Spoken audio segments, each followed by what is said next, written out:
Hi, everyone. Welcome to Discover College Soccer. I'm lucky enough today to be joined by Coach Sheldon over at Randolph College in Virginia. Welcome, Coach. Thanks for having me, Matt. Yeah, thanks for being here. I never got to play Randolph when I was at Catholic U but we played Lynchburg all the time, so go figure. Um, but uh, but you're we're talking here end of February. It's the height of kind of the recruiting tournament season and all of that stuff. So for you guys as a Division III school, kind of tell me kind of where you're at in the recruiting process. Like, what's your typical calendar when you usually close a recruiting class? What's all that look like for you guys?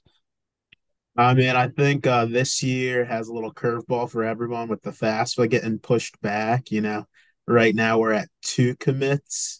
And I would like to think if packages were out a bit sooner, we would be a little bit higher. But right now, FAFSA is not getting read until March 1st or 15th, are being told. And so there's a lot of guys waiting on that final number. So, it could be another month or so where we're still on seniors. So there's still some tournaments coming up like Loudon Cups this weekend, and we'll be looking at some of the seniors we're still chatting to, but also starting to kind of phase in towards the juniors a bit more as well. So, I'd say like generally a normal cycle, said you're hopefully wrapping up in March would be ideal. And then, that later March tournament, you start looking at juniors. Um, but it's a revolving door, as So like even once it comes September again, you get the seniors you've seen down, but looking for more seniors, all the tournaments after Christmas, Thanksgiving. So like yeah, for us it's always revolving. We're finding new seniors and trying to get commits, but recruiting's 24/7 for us. Yeah, the financial aid piece is really definitely made a mess of it for some folks. But you mentioned Loudon Cup, kind of, it's when I worked up there, I was used to run the Arlington tournament, which I think was last weekend or the weekend before. So, um, wh- what tournaments are kind of on your must hit list during, a typical year? Yeah, so for us being a Virginia school and a lot of our roster in the school's Virginia, pretty much of the tournaments in Virginia, we're going to be there. So that's big for us. I know after Christmas or Thanksgiving, it would be you have like Bethesda and CFC. So what's other? I'm from Jersey, so I go up to EDP every year. Said and then ECNL Greer's going on, and then once those winter showcases, Arlington, Alexandria, Loudon, VDA, Jeff Cups in a few weeks. ECNL, Richmond will be the 17s. Said some of the North Carolinas stuff going on as well. So, um, if it's North Carolina, Virginia, Maryland, we like to do a pretty good job of getting there when we can. Like, so we're definitely a little bit more regional school. For the touching state, we're going to try and show face if we can. Yeah, no, that makes sense. What about camps? Do you guys run ID camps? Do your staff work other ID camps? Are they an important part of your recruiting process? Yeah. So actually, both guys that are committed on the roster right now are at our fall ID camp. So we do two ID camps every year. So we do one in the fall, and then we did one in the winter this year, which might turn into the summer later on. But we'll do two each year. So it's pretty big, just getting guys on campus, getting a chance for them to meet our guys. The whole staff gets to see them play. And then we do get out to a good amount of other ID camps as well. So it's definitely a big chance just because get to see them play, you get that one-on-one time with them a little bit as well. Yeah. Well, one thing that kind of seems to get a not always a great rap these days is high school soccer, but I know that Virginia plays in the spring. So will you be at high school games? How important is high school soccer? Kind of in your mind? Are you talking to high school coaches about players? What's that look like? Yeah, so I think high school soccer, I don't know what the opinion is on a lot of college soccer. I think it's just, definitely the local guys recruiting it. But I also just think it's an awesome opportunity for high schoolers to be able to play.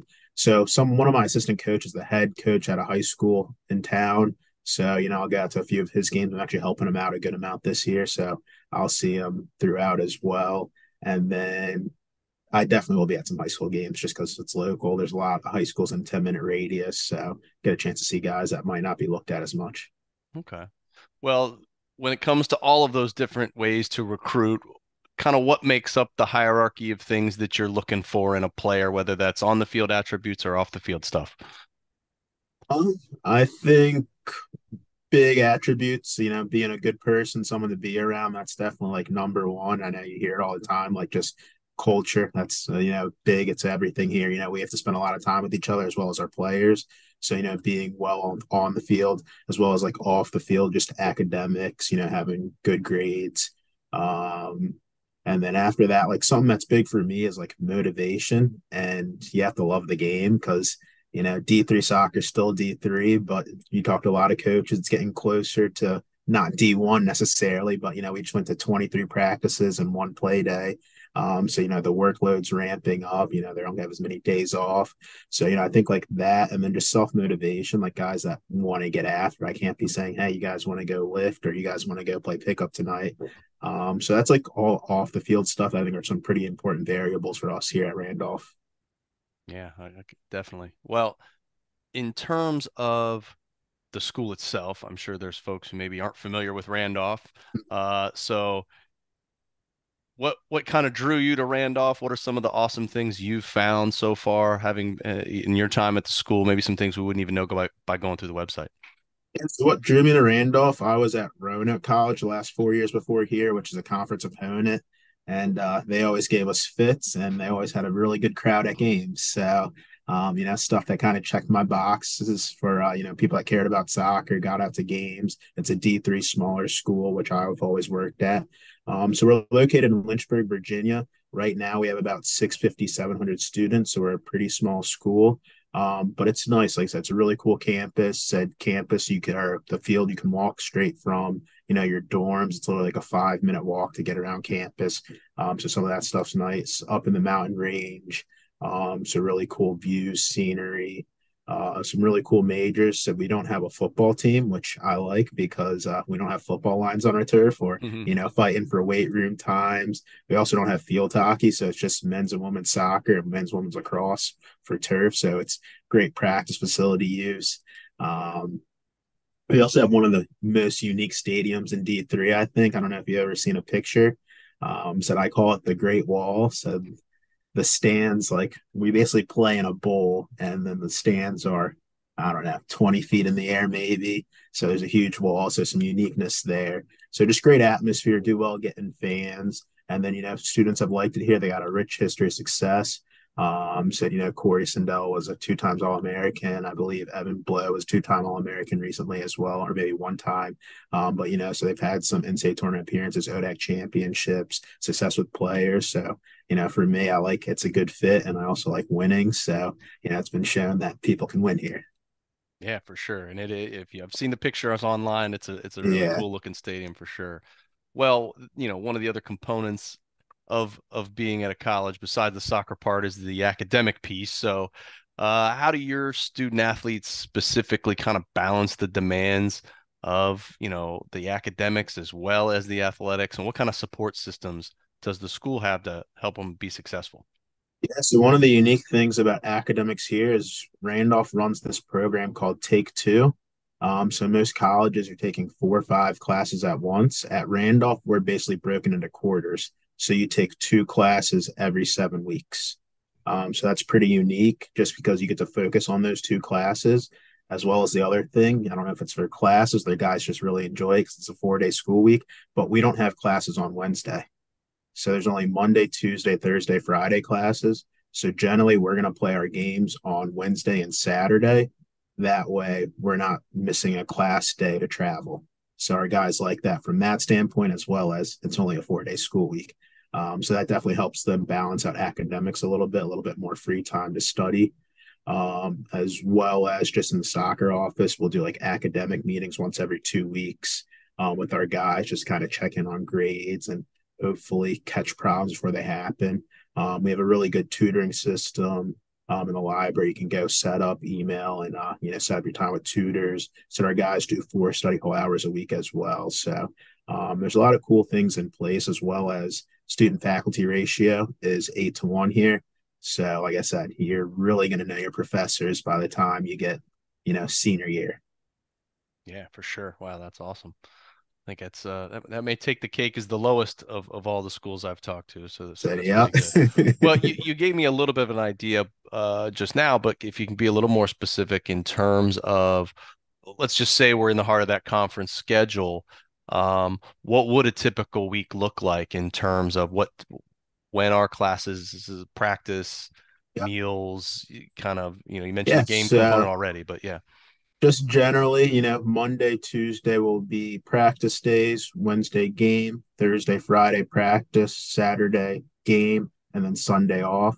That's a general week once it gets in flow. In terms of like a normal day for us, our guys might have class 8 to like 10:30 or 9 to 11:30.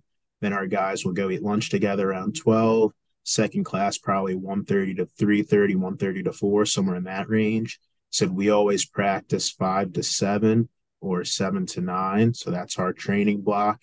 But within that, we say it's like a 3 hour practice day because Tuesday, Thursday we're lifting 4:30 to 5:30. We might have scouting report, film. You might just be getting some treatment.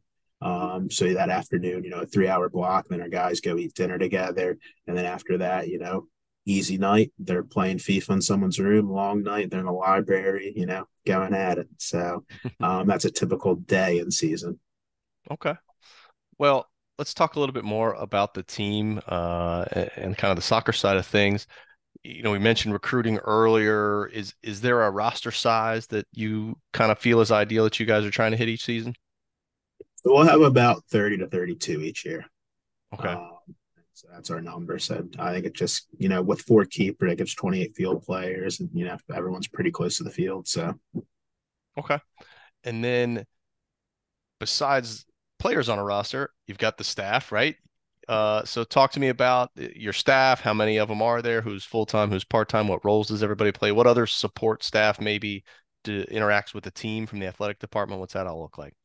So we have four assistant coaches right now. So three are part time, and then one's a graduate assistant. Zach Clark, super into it, said he is actually a stay at home dad. So, he gets watches the kids during the day, comes over in the evening, said runs like a little soccer academy in town at times as well. So he's been great for us, played at Liberty. Super into it. I think he's been here for maybe 4 or 5 years, like even before I got here. Tim Songer, who's an alum, was on the 2011 team that went to the Sweet 16. So he bleeds Randolph. He's the high school teacher in town, also coaches Brookville High School. So he's another guy, like I said, does his full day teaching and then comes on over. Justin Preston, I always mess up his job, but he does something with electricity. So that's what we get. So he's our goalkeeper coach. So another good guy. It's nice to have someone specialize in that, take the goalies. So he's good as well. And then Ndile Tashuma played at Sewanee. He's our graduate assistant right now. So he actually finishes up his master's this summer, and then we'll be looking for a job. So we got four guys just in terms of the soccer office that are always around helping us out. And then, our athletic directors, they've done a great job here, just, supporting our guys and looking after them. No, that's great. Well, now on to you specifically. How would you describe kind of your coaching style of play that you're looking to implement and kind of just that overall team culture? Yeah, I think my coaching style, um, yeah, so I should be better at answering this. I get asked this all the time. But so I think definitely we'll start style of play. I think everybody wants to play, and I think there's some games we're able to play, but there's also some games we're probably a little bit more direct. D3 college soccer, transitional moments and set pieces determine so much of the game. So, if a team's in a lower block, we're probably building a bit more. If that front three is pressing, we're probably bypassing that front three, playing on the knockdowns a little bit more. So I'd say that's kind of a bit more style of play. And then really getting down that final third, not necessarily how we progress the ball, but what we're going to do in the final third of those transitional moments, we probably harp on a bit more. Um, Also say probably a big focus is defensively. We did pretty well defensively this year, only let up 17 goals. Problems we didn't score enough. But that's soccer right there. So, we definitely harp on that. Coaching style, I'd say said listen to players. I think open door policy, guys can come in, chat, about anything on the field, off the field. Not too big into the stop start. I think there's sessions where it's a little bit more coaching and you're getting into them a bit. There's others, kind of letting it flow out. You find the breaks in to kind of give your coaching points. Wouldn't say I'm a crazy like screamer or anything like that. Just, a little bit more mellow and, talking through problems. Okay. Well, you mentioned it a little bit in terms of the change in NCAA offseason rules. So we're here in February. So kind of talk to me, what is that offseason going to look like for your players? Yeah, so currently we're practicing two times a week, and we're lifting 2 times a week. So it's actually like doubled up except for one day. So we go 3 days a week right now. Like Monday we lifted and then practice. Wednesday we just lifted, and then Thursday we did a technical session in the morning and then a late night practice. And then so we did 2 weeks for the month of February. We go on spring break actually next week. And when we come back, then we'll go to 3 times a week. So we'll still do the 3 practices um, and one technical session and then the 2 lifts. So we'll go 3 days a week then. And then we play a play day. We're going to play Southern Virginia in Ferrum. So we get 2 games in there, and then we have like another 2 weeks of just one practice and then an alumni game. So our guys have been going pretty steady since February, and then we'll end about April 20th is our alumni game. So like I said, on the field in the weight room, and within that, our guys are still finding time to play pickup and do some lifts on their own. So it's been pretty busy, but it's been good. Nice. Well, we really appreciate you being on. I got to leave you with one last question. As a former player, coach, multiple different schools, you've got some good insights. So, if there was one piece of information or one nugget you wish that kind of every player, parent, family going through the recruiting process would know, what would that be? Man, I look at it, probably not the most helpful, but still helpful. GPA. So get good grades. So I'm paying my student loans right now, and I had no clue what a difference between having a 4.0 and having a 2.0, the money you might be able to get. Absolutely. Yeah. I'm gonna clip this and send it to my daughter, here within the next hour. But well, Coach, really appreciate it. Wish you the best of luck. If any of your recruiting travels take you down here to Florida, give me a shout and we'll get together. All right. Awesome. Thank you. Thank you.